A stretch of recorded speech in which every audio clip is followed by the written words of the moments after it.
तर आता वांग्याची भाजी मी करून घेतली आणि पाणी पण टाकले.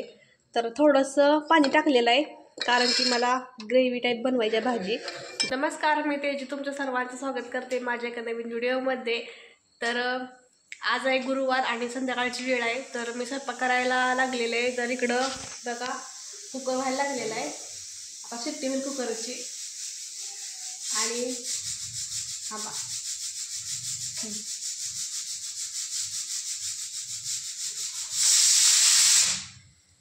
बाजूला मी मुगाची डाळ शिजत घातलेली आहे. वरण करायचं आहे मुगाचं. तर कुकर शिट्ट्या होते आता. आणि मी आज भरलं वांग करणार आहे आणि त्याची रेसिपी तुम्हाला आजच्या व्हिडिओमध्ये सांगणार आहे. तर भरलं वांग करण्यासाठी मसाला काय काय घेतला आहे ते तुम्हाला दाखवते. तर इथं डाळ शिजत घातलेली आहे. याच्यात हळद घालायची, तेल घातलेलं आहे. तर मी याच्यामध्ये हळद टाकते. मसाला जरा आपण मला आता घासून ठेवायचं आहे कारण आता सगळं संपलेलं आहे सामान यातलं. तर आता हळद टाकली आणि इकडं साहित्य घेतलं आहे बघा. सांगते काय काय कसं कसं घेतलं आहे. तर आपलं हे चटणी घेतली, भाजीला वापरतो ती, शेंगदाण्याचं कूट घेतलेलं आहे, हळद घेतली अर्धा चमचा आणि इकडं खोबरं, कोथिंबीर, आलं यांची पेस्ट करून घेतलेली आहे आणि त्या चवीनुसार मीठ घेतलेलं आहे. आता आपल्याला सगळे मसाले एकत्र करून वांगी आहे ती वांगी ठेवलेत बघा मी इथं. तुम्हाला वांगी दाखवते. मी छोटी छोटी वांगी आणली होती काल बाजारातनं, मला मिळाली होती चांगली वांगी. तर अशी काट्याची वांगी मला मिळाली. तर मी पावशेर वांग घेऊन आले होते. तर त्याच्यात मी आता भरलं वांग करणार आहे. आता चव कशी लागते काय माहीत नाही मला वांग्याची. मी आणले आपलं, मला लई इच्छा झाली खायची वांग, त्यामुळं मग मी घरी घेऊन आले वांग. तर मी 4 वांगी करणार आहे, बाकीचे ठेवून देते, नंतर होते भाजी करायला. तर मी बाजारात आणलेला भाजीपाला या कॅरेटमध्ये असं ठेवते बघा. खाली कांदा, वर टमॅटो, बटाटा आणि लसूण एकत्र ठेवला आहे आणि वरती ज्या भाज्या असतात आपल्या हिरव्या पालेभाज्या त्या सगळ्यावर ठेवते मी. तर चला आता हा मसाला एकत्र करून घेते.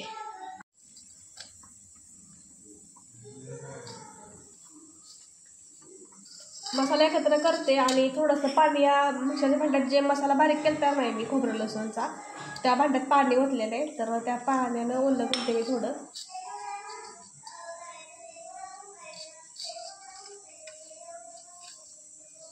आता मसाला एकत्र मिक्स करून झाला आहे. आता वांगे आपण कट करून घेऊया.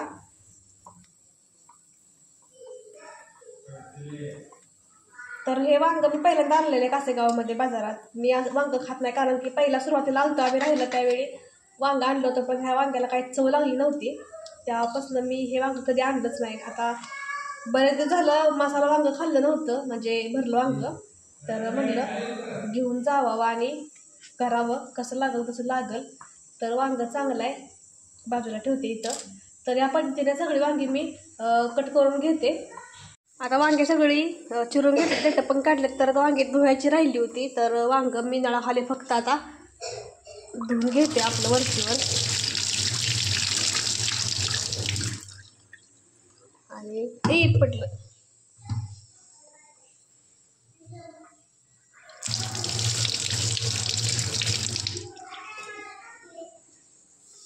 आता वांग स्वच्छ धुतलेलं आहे आणि किचन कट्टा पण माझा स्वच्छ आहे, नाही तर तुम्ही म्हणसाल किचनवरच ठेवले.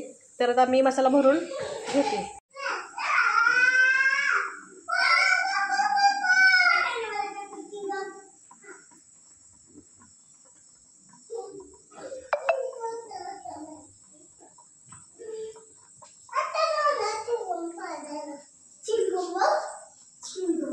तर अशा पद्धतीने वांग्यात मसाला भरून झालेला आहे आणि गोलूची नागण्याची मस्त चाललंय पाठीमागं बघा. हे बघा कसं चाललंय दोघांचं.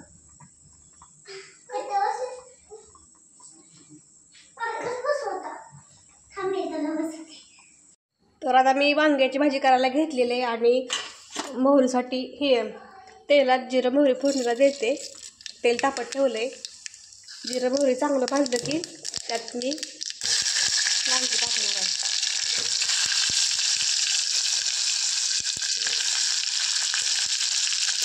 आणि वांगी अशी सांगून हलवून घ्यायची.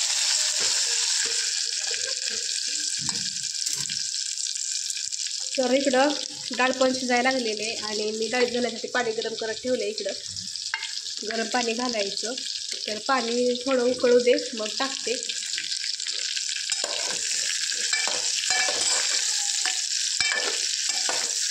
तर वांग्याची भाजी मी जरा म्हणजे ग्रेव्ही टाईप करणार आहे आणि हा जो मसाला आहे तो मी टाकते आणि थोडंसं पाणी ॲड करते पाहिजे तेवढं मला आणि तुम्हाला दाखवते.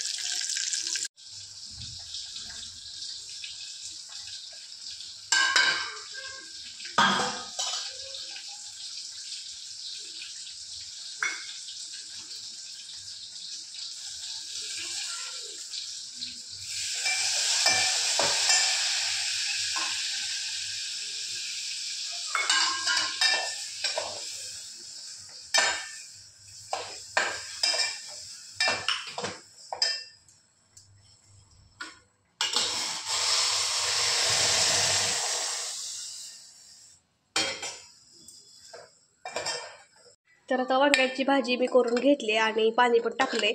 तर थोडंसं पाणी टाकलेलं आहे कारण की मला ग्रेव्ही टाईप बनवायची भाजी, जास्त पातळ नाही करायची.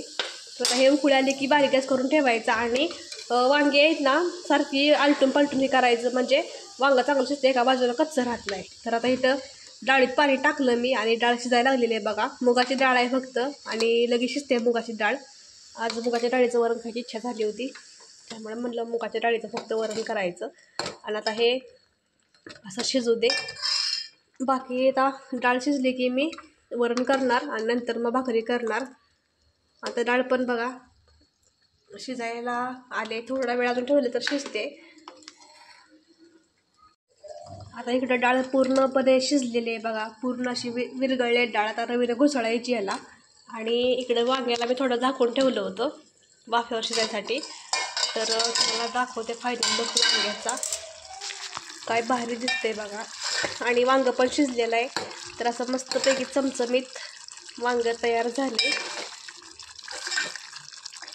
आणि काय नाही, एकदम साधी सोपी रेसिपी शेअर केली तुमच्याबरोबर मी. नक्की करून बघा घरी. आता वांग्याची भाजी तर झालेलीच आहे इकडं आणि मी वरण करायला घेतलं आहे. तर वरणात तर फक्त मी लसूण फोडणी देऊन वरण करणार आहे.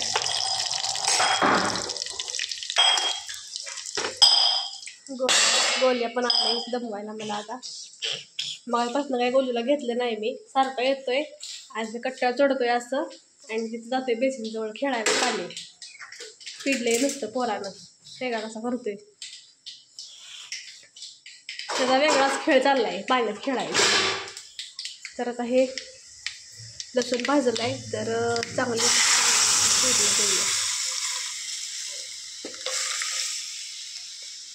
एकदम साध्या पद्धतीने वरण केलेलं आहे मी. आता मी भाकरी करायला लागले आणि भाकरीचं पीठ थोडं पुढं गेलेलं आहे तर चांगली होत नाही भाकरी. हसरा हात काढ, हातावर पाणी पडेल. तर गरम पाणी ओतून भाकरी करायची आहे मला आज. हां कर. आणि वरण झालं आहे त्या वरणात टमाटो घालायचं विसरलं आज. जाऊ दे, टमाटो शिजणार नाही त्यामुळे म्हणलं राहू दे घालायचं. आणि भाकरी बघा आता भाकरी करून घ्यायची पटपट.